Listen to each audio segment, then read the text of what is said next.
It's hard because you're basically telling an owner that they have to let go control, and control is not something they're good at letting go of. And you're also asking them not to be relevant and to accept change because someone is going to do it different. If I put a new CEO in your seat, or you empower your COO or your senior management team to start making decisions, they are going to make them differently. You didn't get the title for CEO because you earned it. You're not a CEO. You're just an entrepreneur. Now you have to turn this into a management company and professionally manage, and they don't know how to do it, and they're scared. Exit Plan is a podcast for business owners and those who want to be business owners. I'm always in search of the lesser-known stories of entrepreneurship. In the Exit Plan podcast, you'll hear stories from startup to sale and hear from the professionals who helped business owners achieve their exit. Hosted by me, author and private equity manager Dana Robinson, along with my co-hosts and guests, you'll hear real stories, tips, and tools that will help you plan for the exit you want, whether you are still working at a day job or running a business. Let's get started with this episode of the Exit Plan podcast. All right. Hey, everybody. It's Dana Robinson coming to you with the Exit Plan podcast. I am excited to have on today's episode John Ovrom, both an entrepreneur himself who has been through a business cycle of growth and exiting a business, and actually runs a brand of consulting that sounds a lot like my podcast. It's the Exit Plan podcast with John Ovrom from Exit Consulting, which helps business owners prepare for and navigate the process of selling their business. So we're going to get a lot of great information from John today. John, thanks for coming. Thank you, Dana. Look forward to the conversation for sure. All right. So I'm sure you could write the book on how to prepare a business to sell. We'll get there. But what I love about a consultant or someone who does investment banking or helps sell businesses is that you did it. So let's take me back to your business journey when you were an operator. So I was raised as a military. My dad was military, so I moved around a lot. So my dad's definition of here, I'll pay for everything you need, and you got to pay for anything you want. His definition of need and my definition of need were very different. So I pretty much started working when I was 14 years old, pulling weeds, doing whatever I needed to do just to buy the things that you want, right? If you want new fishing gear, ski gear, scuba gear, whatever you want, right? So I always found working for myself I very much enjoyed that. I never had a job in high school. I would either be refereeing or mowing lawns or fixing houses or doing sweeping or cleaning, whatever. I just did not like going to work at a restaurant, washing dishes. That was not my thing. When I went to college, I got an accounting degree because basically when I was asking around and I was getting advice, I said, if you want to work for yourself, what degree should you get? Is it marketing, a sale, business, or finance? And they said, no accounting. They said, if you learn your numbers, you can be much more successful because business makes sense, but accounting doesn't. And my dad was an engineer, so that kind of math made sense, right? Like, so debits and credits. I mean, it was definitely not a pickup line in college, right? You don't go to a frat party and say, hey, you want to talk, debits and credits and assets and liabilities, like, hey, baby, right? So, but it was a great platform. I then, when I got out of college, I went and worked for Arthur Andersen. Now I'm dating myself here, right? Did the audit side of things. And then just turned 25. I've been there for 3 years. They were really trying to turn me into an accountant, and I really didn't want to do it. I decided to go into partnership with my cousin. He was graduating from Cal Poly San Luis Obispo with a construction management. I'd worked a little bit of summer construction, but he's like, let's open up a construction company. And I said, all right, 6-pack of beer, a couple napkins later, two knuckleheads, a 23 and a 25 went, sure, let's go do it. Now, this is in 91. Okay. So if you remember the tech bubble in 91, right? I still remember going to my audit partner and saying, hey, I'm going to quit and I'm going to go start my own company. It's going to be a construction company. And he was like, where did you go to school, boy? And I was I was up in the Bay Area. He was in San Luis Obispo. We moved back down to San Diego. That's where my family was. His family was. And so we started construction. And he was a military kid, grew up all through construction, did a construction management degree. And really what we learned is if you just say what you're going to do for the price you say you're going to do it in construction, wow, there's a lot of work. Like the bar is so low. Right. showed up, you did what you said you were going to do, and you would charge me for that. Enormous amount of work available if you just do those three things. Yeah. Um, and I didn't have a particular passion about construction. I was more interested in the business side of things. So, I did more the back end stuff, and he did the project stuff. So I'd help him in the field, and then I'd go back and do estimates, or pay the bills, or do what we need to do. And then we kind of grew it. And then we had that was my cousin and I, and then we brought my dad in to help financially back us because we kept growing. So what could possibly go wrong, Dana, with three owners being family members and multi-generational? Like nothing. That's the essence of the perfect partnership, right? So you can see where this is going. Cousin and I ended up having a bad job that went bad. We got into a lawsuit because of the basement we were building, and the neighbor was going to bad, and he quit. I'm sitting in the basement with a lawsuit, and my dad, and I was like, I'm never going to quit. We're going to fight this thing through. So fought through there, and then I bought my dad out, and I said, hey, Dad, I don't want a partner. I'm not going to do this again. He's like, but this was kind of my future too. And I said, yeah, but this isn't, I'm just not going to do it. So I'm buying you out. I'm going to give you your money plus return, and I'm going to do this myself. And so that's what I did. It wasn't well received, but my dad was very respectful. I mean, he understood. Okay.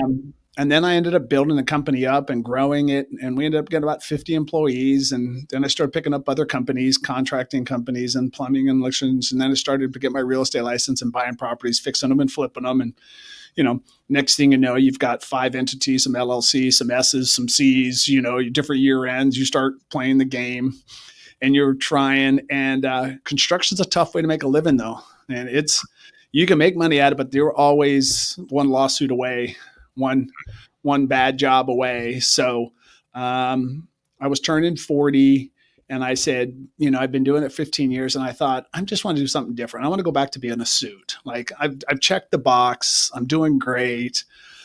But, 120 years of the economics of this was saying, because I went through 95, stay alive to 95, right? Now we're in 2001, 2002, 2003, things are clicking now. I'm in 2005, and I'm like, this is not going to keep going. So I sold everything. I sold my real estate. I sold my business. I sold everything just to get a reboot because I was running so fast. I didn't have time to really know what to do next. I just had too much going between kids and chamber and Rotary and marriage and, trying to work out and see your, it was out of control. Not out. It was just the way I liked it. I could only blame myself. And so I thought I would just sell it all. And I still remember going through that process, and it was a terrible experience selling my business. It was horrible because the brokers didn't give me any business advice. They just said, we'll just put it on the market. I'm like, yeah, but there's got to be some ways about here.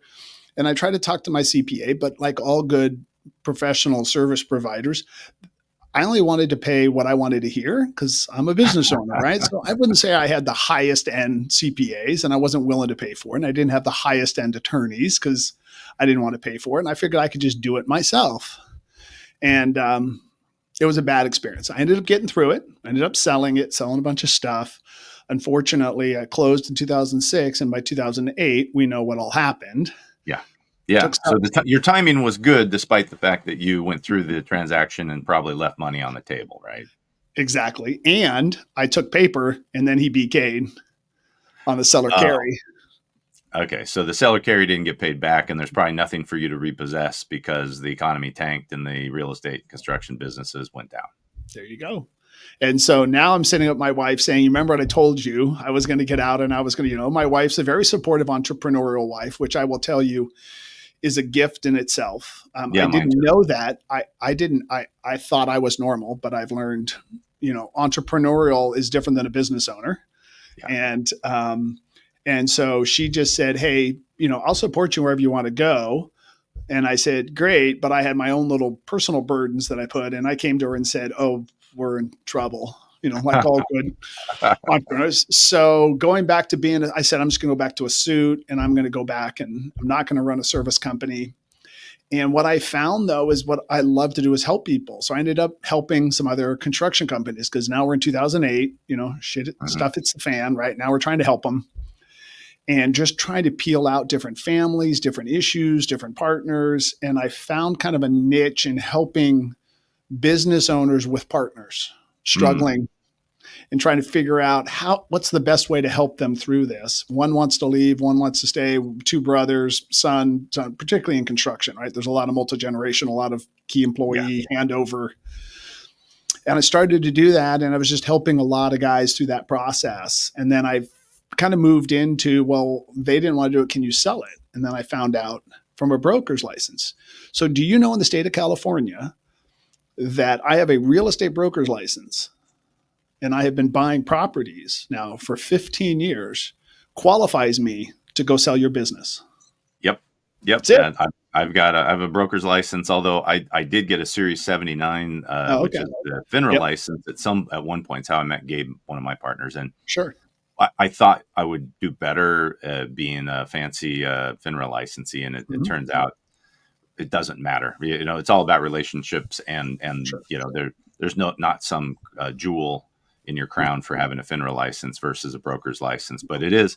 Anyone listening, it's got a California business, a real estate agent or broker can transact your business.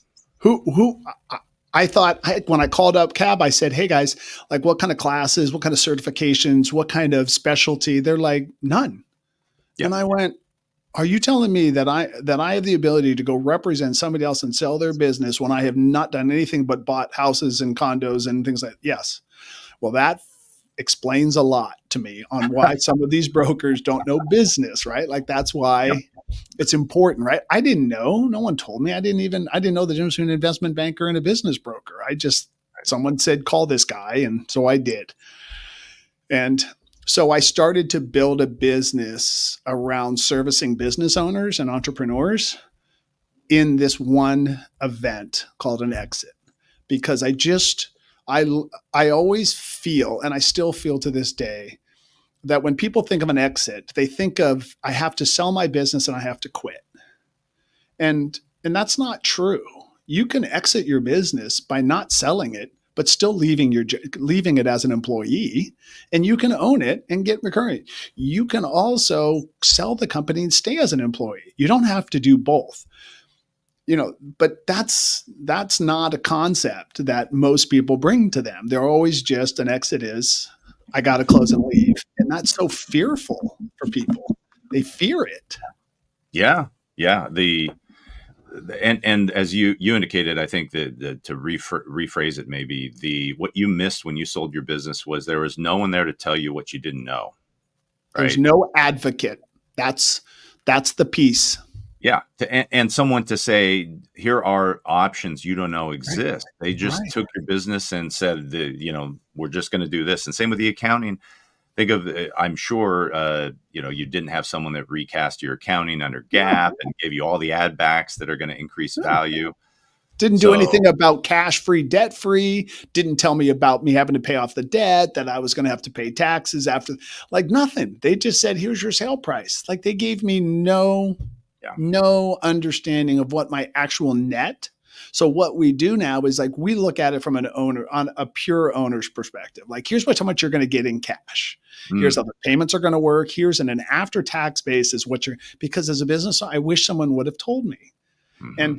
And then we go through all the different exit options because business owners need to know. They think they know because we all think we know. But I said you can just liquidate. Sometimes that's the right answer, right? Sometimes you have too much in receivables and equipment that's worth more than the company itself.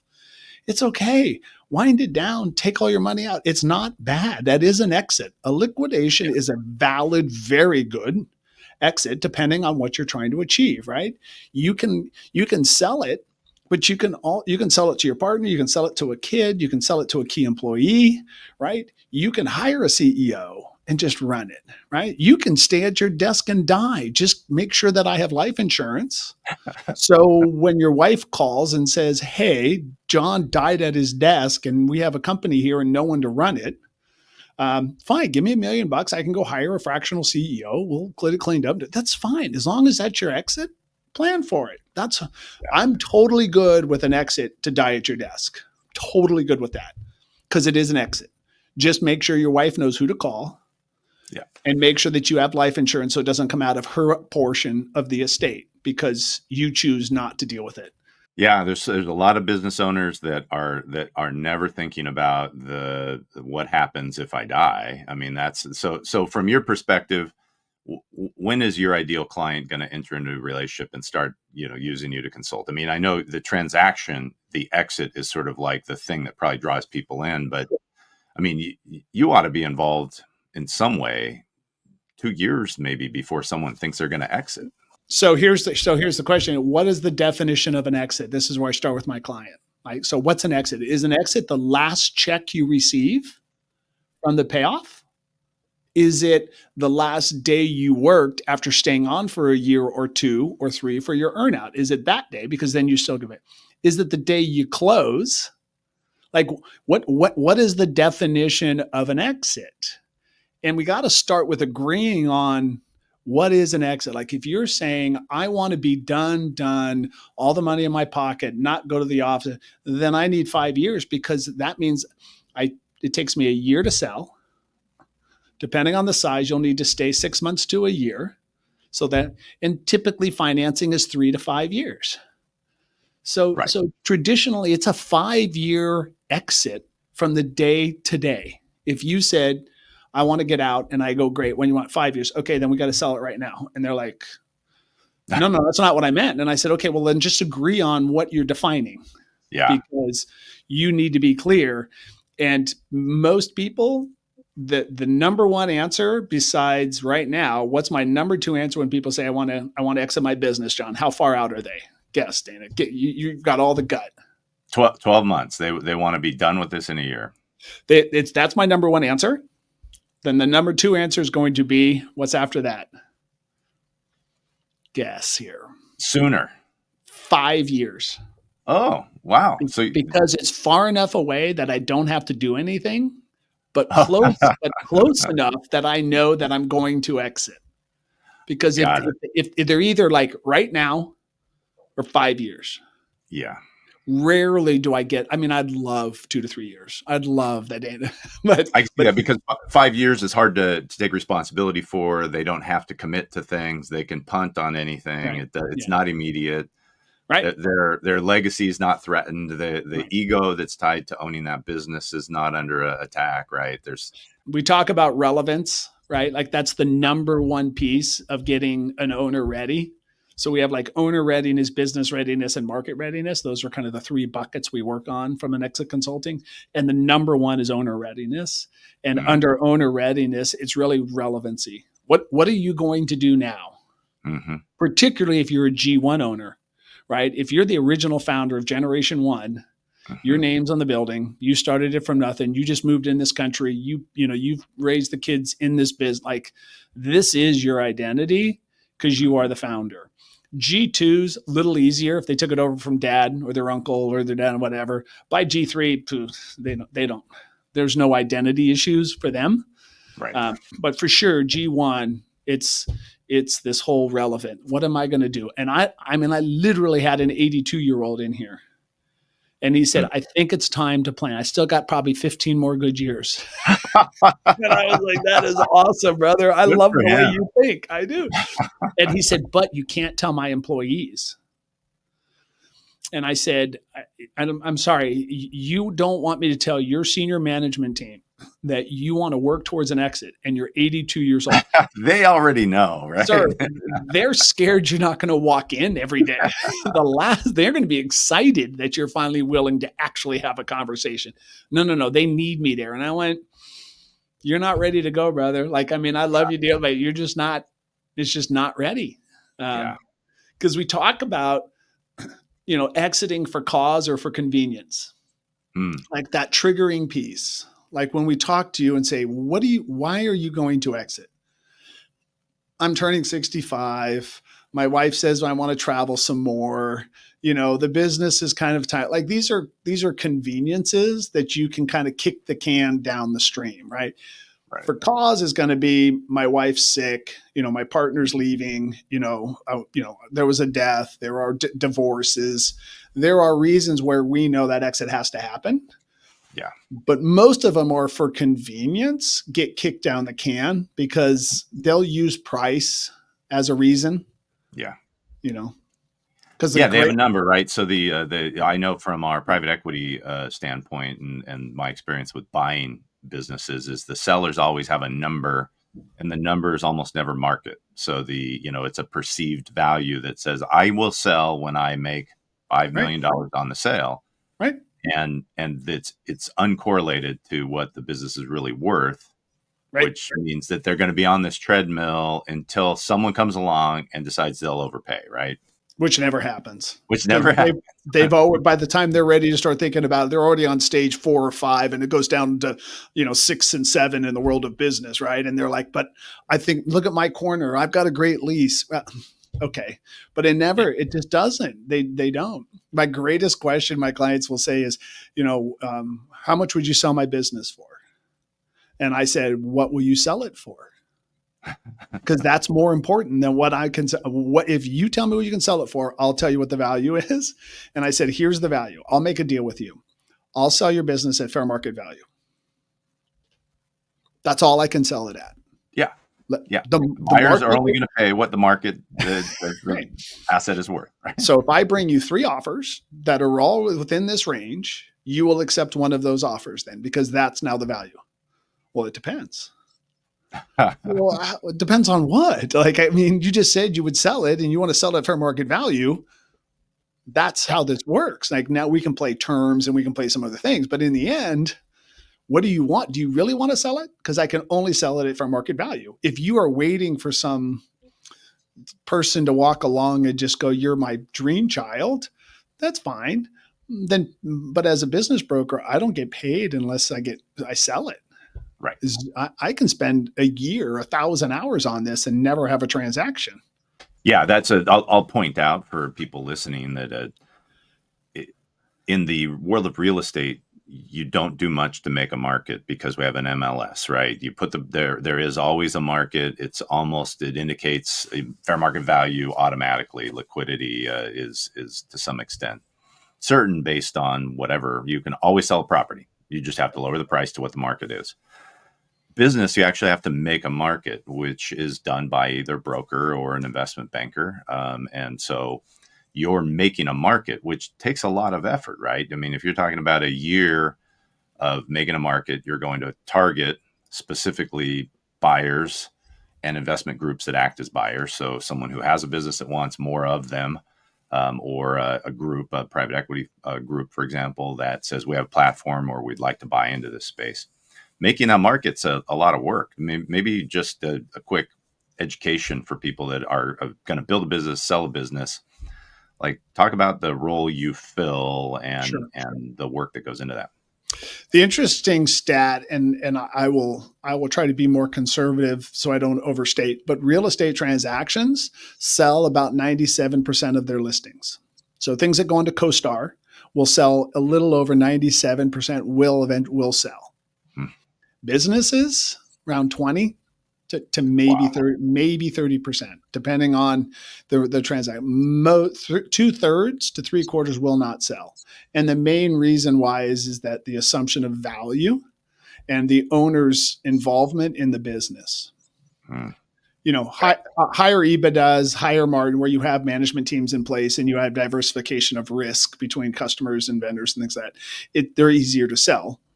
But the smaller mom and pop businesses that are under 5-10 million in revenue, where it's an owner-centric business, very low sale chance because their perception is who they are and they're not willing to walk away from it. And they would actually rather shut it down than sell it at it, but they end up screwing it up until they shut it down. And it's terrible, but there are more qualified buyers than there are qualified sellers. Yeah, and there's a lot of sellers coming on the market every day. I mean, as boomers retire and sort of age out of their businesses, and there's no legacy planning, the kids don't want it. there are a lot of sellers, and you're saying there are a lot more buyers who are qualified, capable, willing, and able, but that they can't. No buyer will pay more than fair market value, right? There's just a rare. You can't bank on it. Someone will come along and maybe say, "We'd like something special here. We'll pay a little more than the other Sure, guy."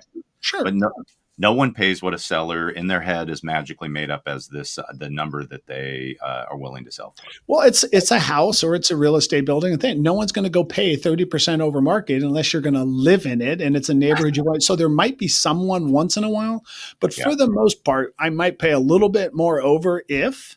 But in the business world, there's so much risk that all they do is raise the price and then put the burden on the seller by carrying out financing over a yeah, period of time, have it to be an earn out versus a payment, spring it out so they pay with the profits, and then they go leverage the crap out of it and put a bunch of debt on it, and it buries the company and they change the culture. And it's a tough way to make a living. mhm, That's why there's not that many brokers in the world of real estate. I mean, in the world of business over real estate, because it's just a harder way to go.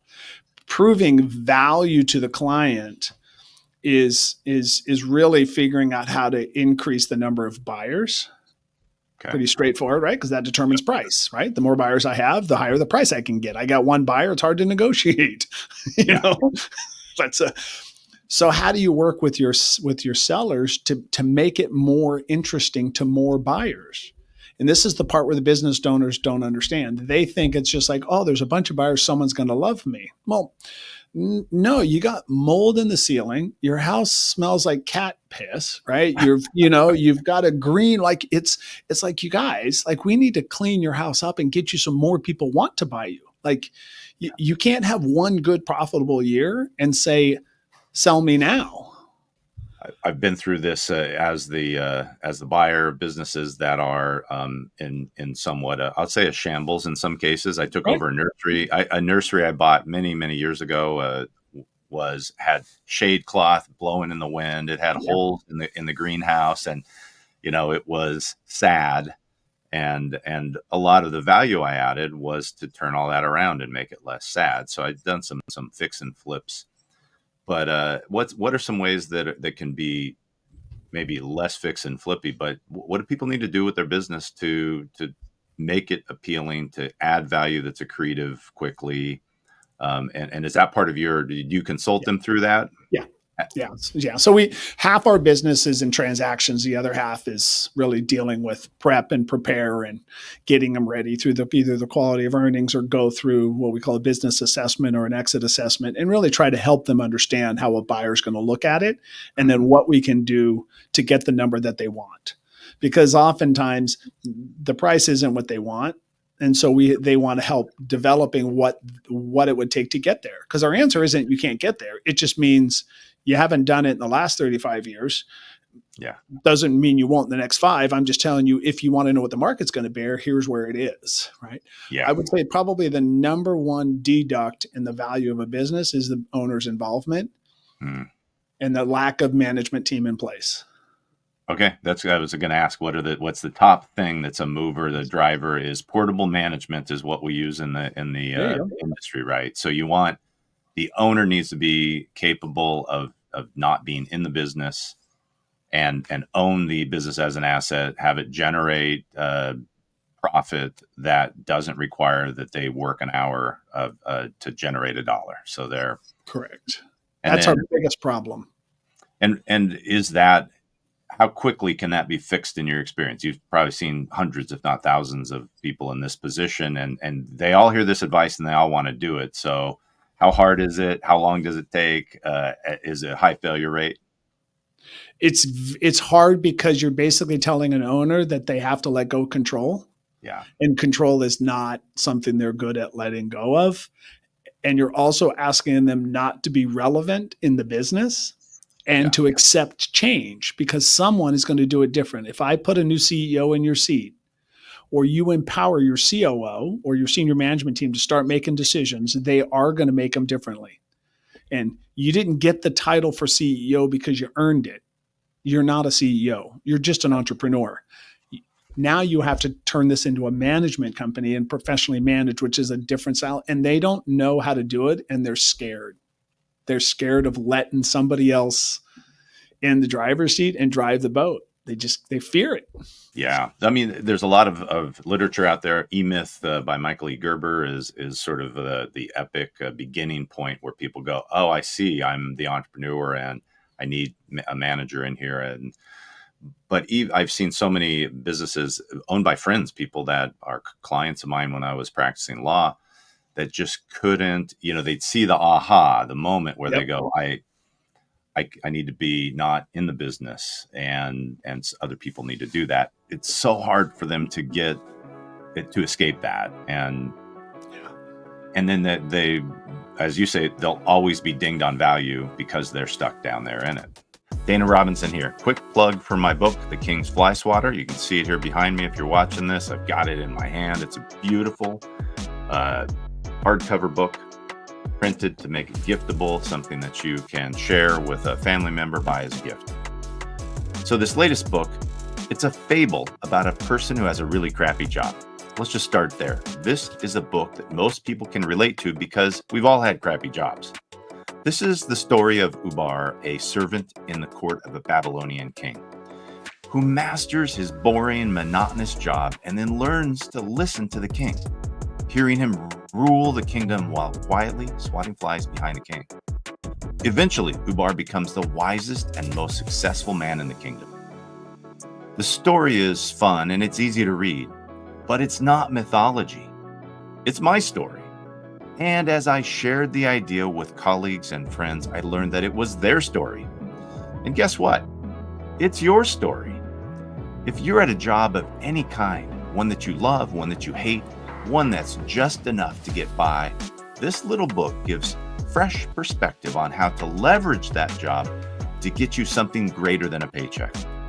The lessons in this parable are entrepreneurial lessons, but not what you might think from the current entrepreneurial zeitgeist. If you or someone you know are looking for a real pathway to entrepreneurship, here's the secret. Your job is the way out of your job. It's counterintuitive, but once you see how it works, you can't unsee it. Learn the way of the fly swatter from the parable of Ubar and from the stories I share from my 30-year business journey. You can get a free copy of The King's Fly Swatter by going to danarobinson.com. And I would love to know if there was a secret sauce. We deal with it every day. I think what it is that business owners are actually really bad at managing. Because the G2s and the G3s that are taking over actually have like EOS, like management professional training. Entrepreneurs are cowboy street fight and figure it out stuff, and their ability to manage. Now, I'm not saying that dictatorship is not a management style. It is. It does work. It's just hard to scale. Right? Yeah. So, buyers want to scale and they can't scale under a dictator. And the problem is business owners just can't, they just don't, they can't manage. They don't know how to facilitate a good professional management team. Yeah. And they don't want the boundaries on themselves because they're going to suck at following the guidelines, and they fear all of those same rules that the program will put in on them. And that's what they don't want. It's fascinating.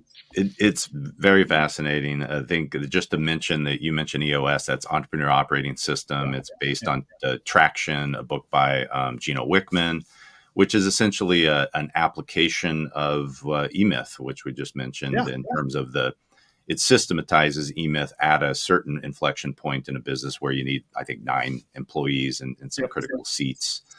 But owners are not good at deploying that. The people who deploy that, the same with Six Sigma people and sort of following operational excellence implementation, are people who are paid professionals, right? They execute on a methodology and use systems and processes that an owner simply can't or won't, right? Right. Because as you say, they've been self-employed. They get to wake up when they want, do what they want when they want, and that dictatorship prevents them from really being able to execute on the boring day-to-day business operations that you need in order to have escape velocity as an owner and get out of the gravity of the business. And my wife will say, John, it's easy to be gracious when you're king, right? Because I'd be like, no, I'm giving them all they can do it. And they're like, no, you're, as long as they do it your way, the way that you're supposed to, the way you want to do it, then you allow them to do it. That's not managing. And I go, yeah, yeah, it is. Like I said, go be successful. Just figure it out, buddy. I figured it out. You figured it out, right? Like I'll meet you at the top of the mountain. Like, and they're like, no, that's not management. And I'm like, dude, I don't have time or patience to teach, babysit, hold hands. Just go win. It's pretty simple. Every day, go win.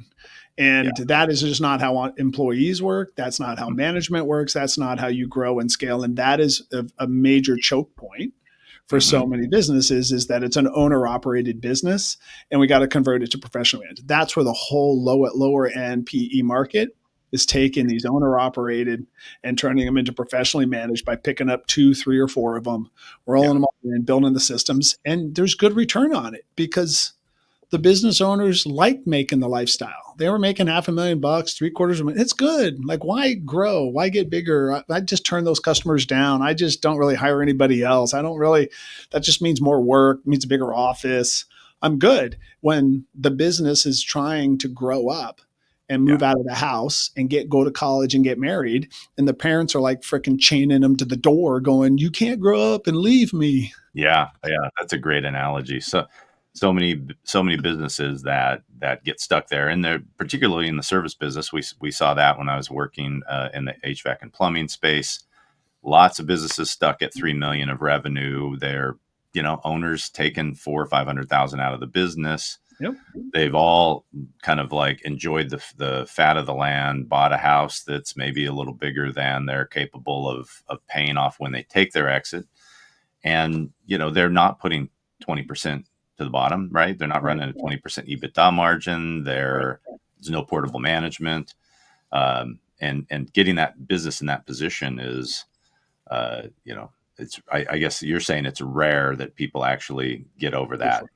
It's rare because change is hard, and the older you get it gets harder. And business owners, typically we're dealing with 60 and 70-year olds for the most part. I mean, kind of when it deals with that kind of exit, they don't have it in them.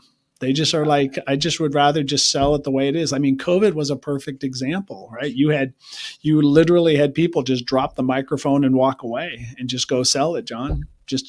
I'm done. Like there was nothing, I got enough. I've got the time. I don't feel like fighting through this. I don't want to spend the next few years fighting through it. And there were some good businesses that we sold that picked up really well because they were still good. It's just the business owners didn't have the fight in them. And unfortunately, that experience forced them to come up with their readiness, Mm-hmm. and so the business wasn't ready, but we sold it because we sold it for market value because they were like, sell it. Yeah. I mean, every car can get sold $1,500, 15,000, 150. I don't know, but I'm telling you, like I tell every client, I can sell your business. I might get you $1 for it, but I can sell it. My question is, will you sell it for what I can sell it for? Yeah. And it's a challenge for sure. It's a great it's great for clients to understand. And if I had anything, Dana, to try to help the business owner going through considering an exit, understand that it's not easy.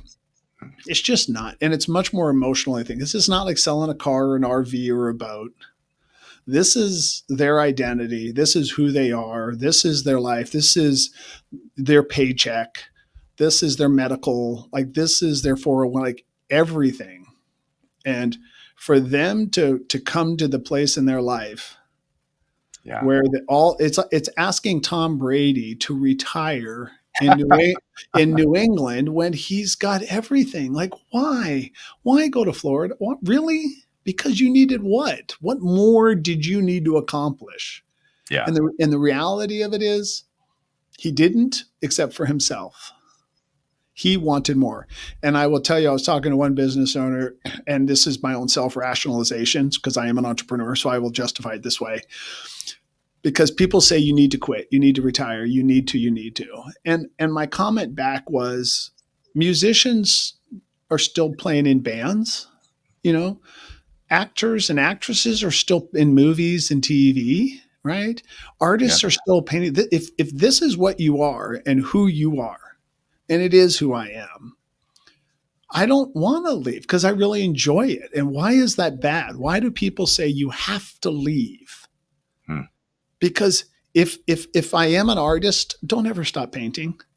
And if Yeah. you're an actor and if you want to write music, write music. If you want to be an entrepreneur and run a bit, that's not bad. Just know that that's who you are. Now, if you're doing it for other reasons, there might be reasons. But if you are what you are, own it and be okay, and just let the family know that that's who I am. There are guys that I've been seeing. Now I'm an 80s guy, so I've been to some of these 80s guys bands, and they should have checked off that stage a long time ago. But hell, they're having fun. Like, dude, what's wrong with that? Sure.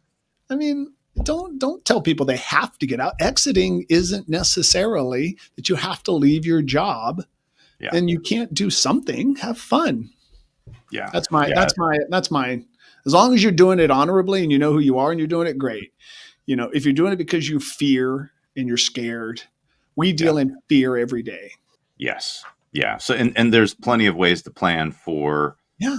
the things that you're afraid of. For example, life insurance. If you like staying in business and you're worried that you're going to leave your spouse with a Right. business, bolster up the life insurance, be sure the business can pay for it, or, you know, begin to work your way out. Have a manager that you give some equity to, Yeah. and begin to work your way out of the daily grind, but stay relevant to the extent that you need to. What are the besides the owner always getting in the way, not able to get Sure. out of the business, so you don't have portable management? What are some of the other key movements that a business needs to make to prepare itself for an eventual exit? Over the last probably 5 years, we've seen a pretty good number of deals blow up because of the lease and the real estate. Hmm. Meaning Because they've leased too much space in a market that's no, the lease rates have gone up so much, and they're like on a 5-year lease, and then the rates go up so much more, like in the manufacturing side and the distribution side, and we can't sell it because the highest and best use is not for that business anymore because they've been there for 35 or 40 years and didn't, you know, and a lot of times they own the building, right? But mm, I'm saying if you own the building, it's worth way more if you kick this. So the business is not worth selling it because they have to stay there because they can't relocate because of all their equipment. And we actually make more by selling the building than and just wind down the business. interesting. Okay, so that's a Because problem I haven't seen. That's fantastic to yeah, know. we've been struggling now with a lot of manufacturing and distribution, just because of lease rates, at least down in San Diego, Yeah, particularly. We can't get a new 5-year or 10-year because SBA wants you to have a lease as long as your note. And so if it's a 7-year note, they want a 7-year lease, and the landlords are going, that's fine, but it's going to hurt. And now our EBIT just got dropped because we're using the past 3 years, not the next 7 years. And so then yeah, the value decreases and then the owners are stuck. yeah. That's a good one. What about owners that have not kept the pace with inflation on their pricing? You find the inability to sell because the owner who wants to sell hasn't kind of followed best practices with increasing prices over time. I would throw it in an overall bucket of them not running this like a business, Mm, right? Whether it is lack of investment in IT stack, whether hmm. or not it's not putting more money into a piece of equipment that they know, and so their CNC machines are just getting slower and slower and slower, and they're just not willing to put the money into it because they're not willing to raise the prices. They have one customer that's 70% of their business. It's always been there. They've had friendships forever. They don't want to do this. They're not running it like a business. That they and if I'm going to buy your business, I tell every seller, your business is saleable if I can double it when I buy it from you. Like, I don't want to buy your business the way it is. Right. I want to buy your business that I can scale and grow. So Hmm. you have to prove to me that I can double my business. So every time we take a business to market, we have a strategy on how to grow and double the business. And if you can't, now it's a little, now you're just selling customers, right? Or now you're just selling your equipment. You're just, I mean, it's not that you can't sell it, but the value, right? And when Mhm. you deal with value, you're dealing with the tangible assets and then the intangibles. We can always sell you for your tangible assets, but the intangible is what can I do with that? Right. And if they haven't invested, our intangible value is pretty low. Yeah, I think that's wisdom. I've seen a number of businesses where we ask, why haven't you grown? Because the business it looks great, and the answer in some of those cases is, well, we keep $1 million a year, and we get to live pretty good on that, and we don't want to take half of that every year and invest in expanding into a new region, or Right. get hiring and training more salespeople. And so, yeah, I think that's super common. The frog in a kettle on pricing, I've seen a lot Sure. with blue collar businesses. It's fear that you won't be able to sell, and the like with HVAC and plumbing, I've taken over businesses that are selling a system for $6,000, and our target price is 10. It's a big lift, Wow. but you have to again, as a business, measure your gross margin and say, is this sustainable? And Right. at 10 we make 20% EBITDA. At 6 we make nothing. So all you're doing is running a business to give away all your money to the customers that you're not willing to charge the price that you need to. And some of that's not having the software that tells you what your gross margin is, not running an Sure. organization, but that fear of, if I raise prices, I won't survive. My customers won't buy from me. I find that super common.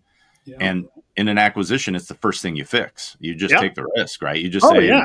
you rip off the Band-Aid, and you say the price Right. is what the price is. And if you're not a customer that will pay that, you're not our customer anymore. Well, that's why from a sales side, it's not a high risk because I can upsell that to a buyer anytime. I can sit around and go, look, he hasn't raised his prices. Because I'll tell him, I said, when's the last time you raised your price? He goes, "Well," and I go, I need you to raise them 10% right now.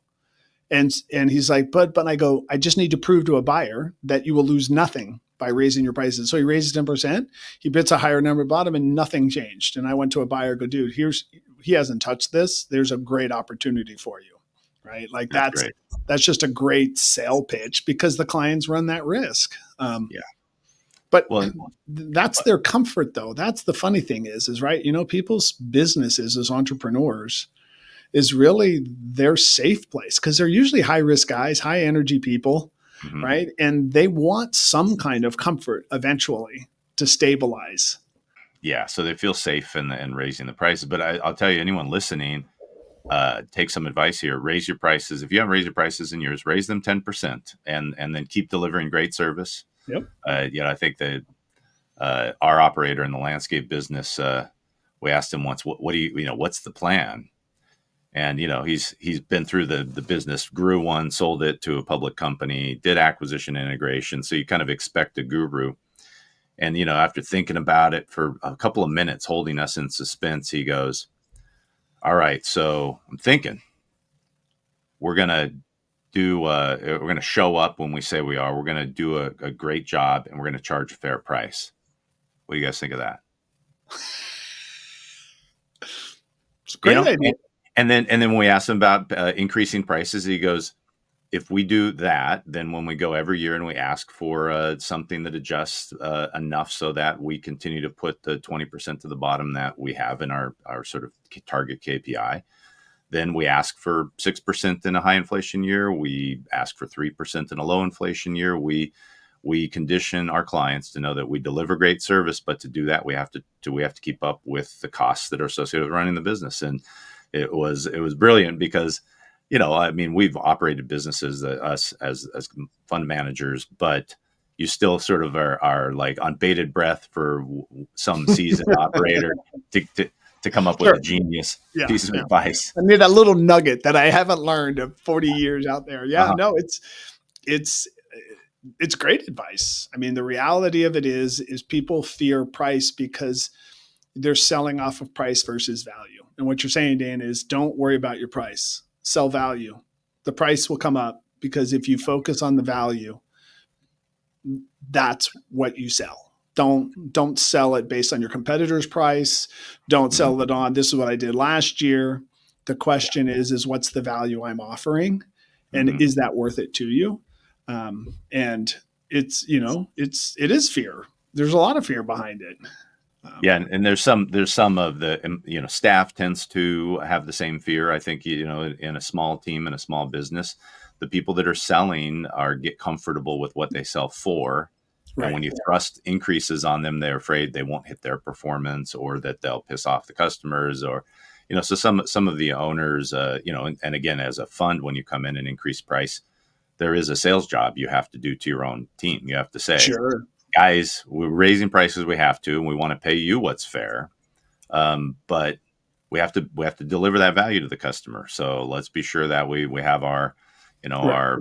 our good attitude hats on. Let's be sure that we're delivering value for the clients that we're charging more for. And so otherwise, your employees can be a point of kind of negative gravity holding you down from being Yeah. able to I mean, grow. it's a great point because definitely there are some employees that are often it's great because the client will say, "Hey, I want to whoever I sell to, I want to protect my employees."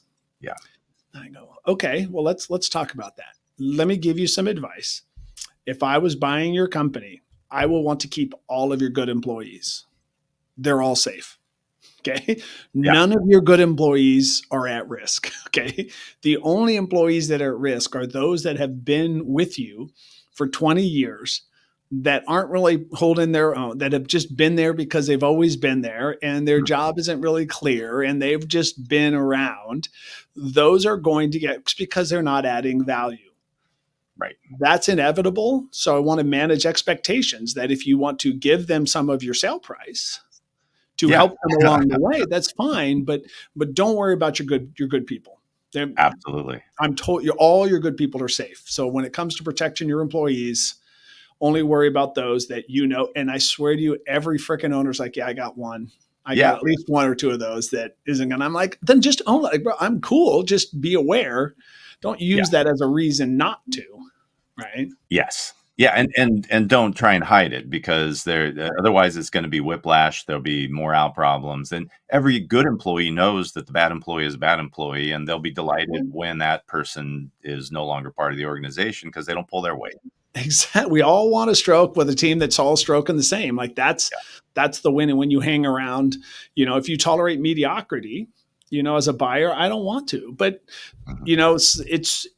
it's about finding a good fit, and the owners have to finally deal with all of their laundry, Mm. and they just all of that stuff is real. It's not about the business. It's, yeah, I probably carried them longer than I needed. Yeah, I probably don't really have anything I want to do. This is all I know in my life.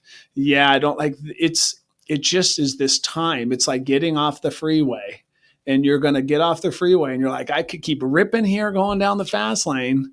Just Mhm. keep moving over and then take that exit. And they're like, oh, but I'm in a groove here. And I'm like, then don't get out. I'm okay, but you don't get both, brother. That's not that you gotta be prepared to go. So yeah, I mean it's a very emotional time.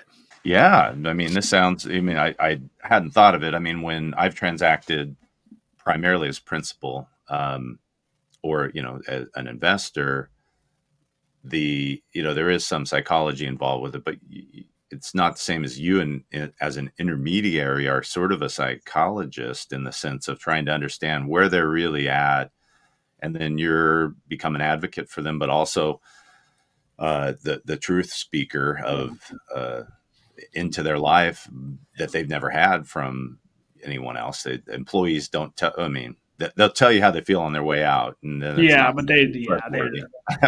and the challenge becomes when, like, say you and I are partners, right? And then you and I have partners, and then there's a third partner, or there's another multi-generational. So it's you and me and our dad. And then as brothers, we both are very different because siblings are very different. And then we married our opposites, right? So now you've got six combinations of what's fair, what's right, what's not, what's the value. And all of it doesn't become about business.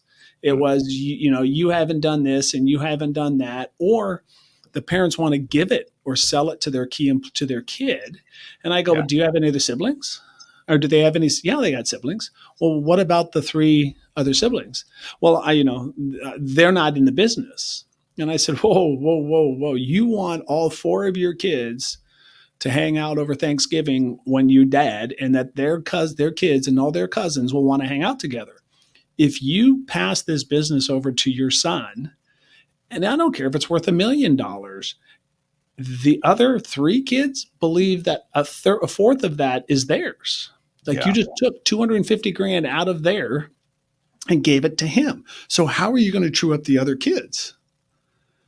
And Yeah. he's like, I hadn't really thought. I go, well, I'm helping you understand that this is more than just the business. This is also your goal is to help set them up to be successful so Yeah. they can live happily ever after. Because we have, Dana, worked with some very horrible experiences with multiple generations where the brothers and the sisters no longer talk to each other, right? The cousins no longer are engaged. And it's horrible because that's not what the parents wanted.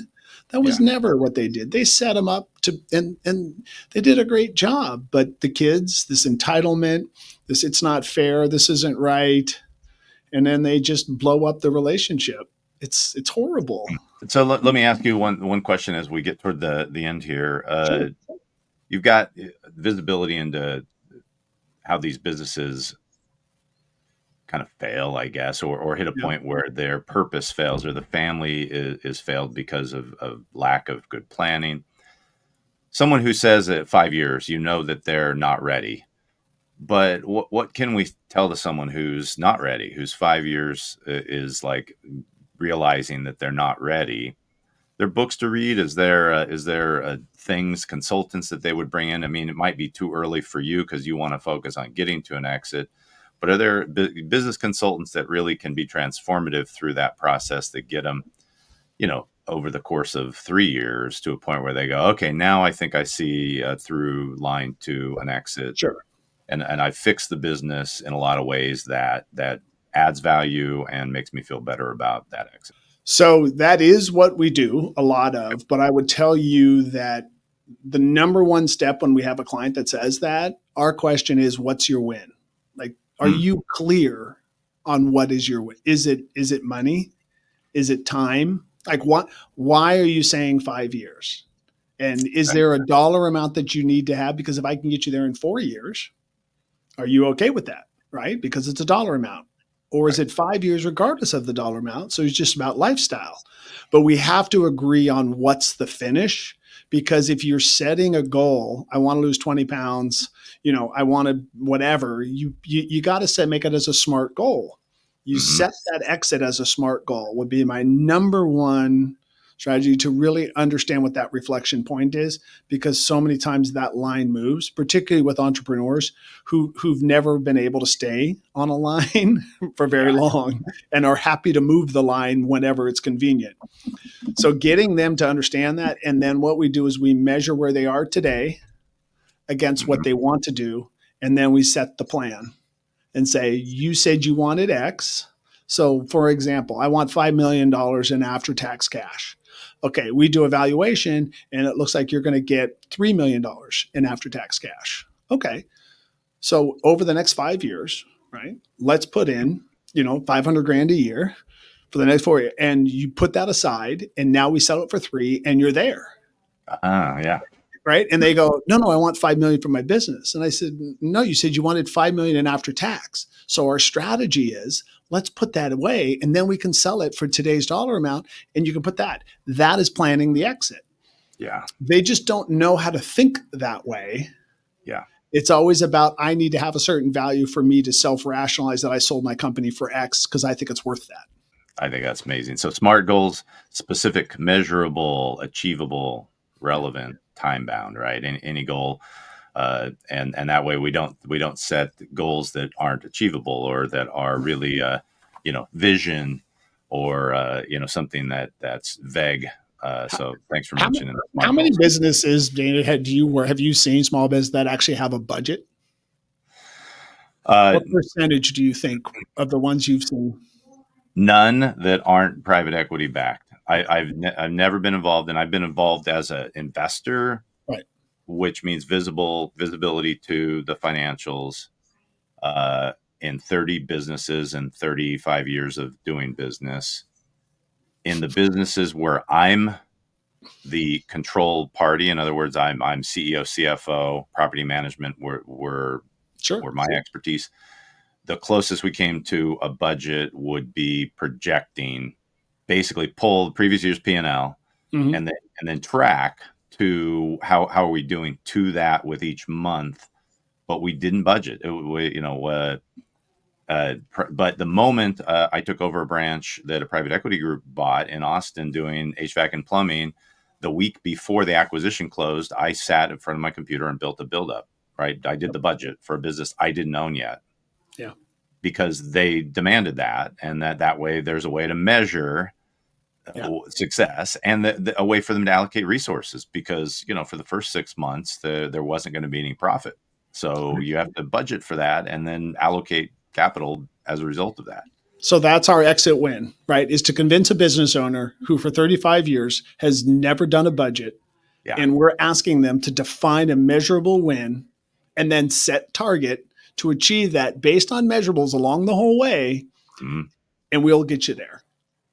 And it's just really hard. They see it, they understand the concept, but it's just not. I mean, we currently have 40. I asked my team, we have 40 clients. And I said, of the 40 clients we're working on right now, how many of them have budgets? And they said, you mean the ones that we haven't built? And they go, yeah. Right. And they go, 0. And I went, dang, how am I going to get someone to do an exit plan for 5 years if they won't even do a budget that they want to be held to in 1 year? And they've been doing it for years, but that's the mindset. That's the challenge with who we're working with, is that there's their accountability, control. I don't know what is, I want to change. And that's every day of our world. Well, and then that's your value is accretive very quickly then, because you are building their budget and you're saying, here's a budget, let's track it. And then they're paying for your service. Yep. And you're delivering something that they can't or won't do. And as long as they follow through, and most businesses that are paying for service, like having you as a consultant, are going to be better at executing. They're going to follow that. And it's a year down the road, they'll be like mind blown how magic it is to see a budget. And that's where, if you can push 200 grand to their EBITDA and it's a 3-time multiple, and you give them $600,000 more in value and it cost them 100 grand, it's like, you guys, this is low hanging fruit. Like, you've been in these companies, Dana. This isn't hard to produce an extra couple hundred grand net. Like, just put in some professional stuff, but it helps them if they're willing to be ready to do so. So that's our world every day. I love it.